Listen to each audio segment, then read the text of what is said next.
The Georgia Guidestones. This monolith was erected roughly 40 years ago, almost mysteriously. If you're looking at this and thinking aliens, a secret society, or even a cult, well, you're not the only one. Etched into these massive stone slabs is a set of laws that is intended to ensure the survival of humans. They demand a radical change in how we live, including reducing the global population. How did these stones come to be? And what is the truth behind this monument?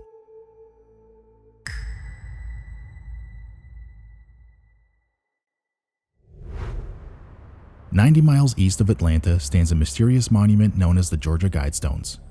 Its massive stone slabs look like something from the beginning of time, but it is far from ancient.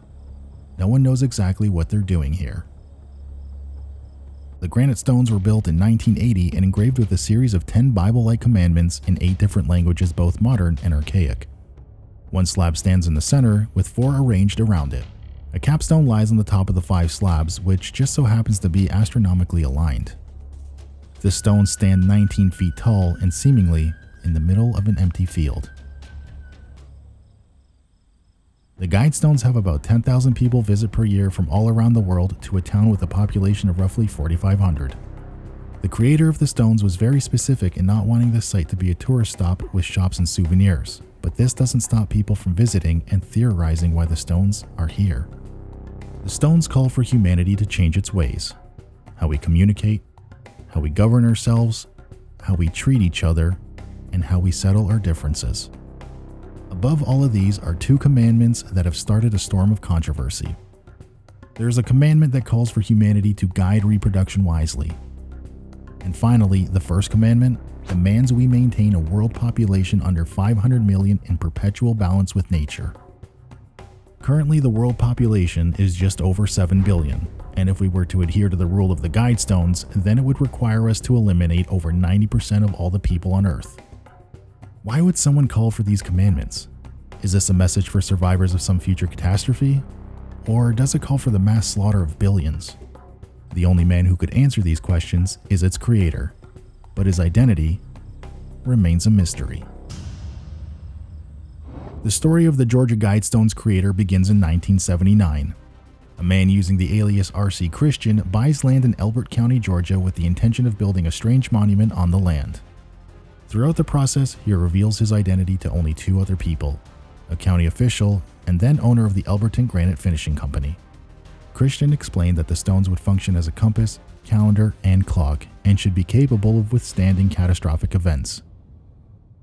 Christian delivered a scale model of the Guidestones and 10 pages of specifications. The 4 outer stones were to be oriented to mark the limits of the 18.6-year lunar declination cycle. The center column was to feature a hole drilled at an angle from one side to the other, through which the North Star can be seen, a star whose position changes only very gradually over time. The same pillar has a slot carved through it which is aligned with the sun's solstice and equinoxes. The 7/8-inch aperture in the capstone allows a ray of sun to pass through it at noon each day, shining a beam on the center stone indicating the day of the year. Joe Fendley of Elberton Granite assumed that Christian was a nut. He attempted to discourage him by giving a quote several times higher than any project the company had taken, explaining that the Guidestones would require additional tools and consultants. Christian accepted the quote. When arranging payment, Christian explained that he represented a group which had been planning the Guidestones for 20 years and which intended to remain anonymous. Construction was completed on March 22, 1980, and immediately after, the man calling himself Rosicrucian transferred ownership of the land and the Guidestones to Elbert County and then disappeared, never to be heard from again. The secrecy surrounding his identity only adds to the mystique of the Guidestones. Was Rosicrucian working alone? Or was he part of a larger movement? Some conspiracy theorists believe that this could all be part of some depopulation plot which they believe has its roots in one of the world's most infamous secret societies, the Rosicrucians.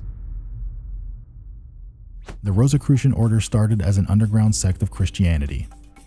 They embraced science, logic, and a respect for nature. It is said to have been founded in the early 15th century by Christian Rosicrucians who rejected the authority of the Roman Catholic Church. But like Rosicrucian, his true identity is unknown. The Rosicrucian Order continues to this day. Some conspiracy theorists believe that the order is the one behind the Georgia Guidestones. pages from the Rosicrucian faith mimic the Bible-like commandments found on the monolith. It calls for a new civilization to rule passion, faith, tradition, and all things with tempered reason. It's a core belief of the Rosicrucian Order. Other connections can be found, such as the order symbol, which is a sign of the Rosy Cross.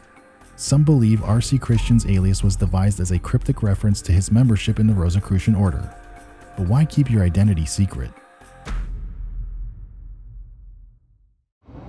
If we look at the birth of Rosicrucianism, it arose after the publications of several texts which alleged to announce the existence of a then esoteric order.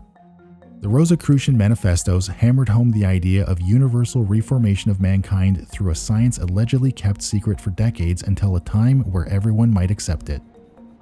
Controversies arose to whether they were a hoax, whether the Order of the Rosy Cross existed as described in the manifestos, and whether the whole thing was a metaphor disguising a movement that really existed, but in a different form. In 1616, Johann Valentin André famously designated it as a joke and mocked it. Some scholars of esotericism suggest that the statement was later made by André in order to shield himself from the wrath of the religious and political institutions of the day, which were intolerant of free speech and the idea of universal reformation which the manifestos called for. Was R.C. Christian maybe scared of some backlash or some ridicule? Was he staying anonymous for his own safety? I don't think we'll ever know. I would love to hear your thoughts on this matter. Do you think R.C. Christian was an alias derived from this secret society? Do you think the secret society even exists? What do you think the Guidestones mean and represent? I look forward to reading your comments. If you're new to the channel and like the content, it would help the algorithm and myself a lot if you like the video and subscribe to the channel. Thank you so much for watching, and I'll see you in the next one.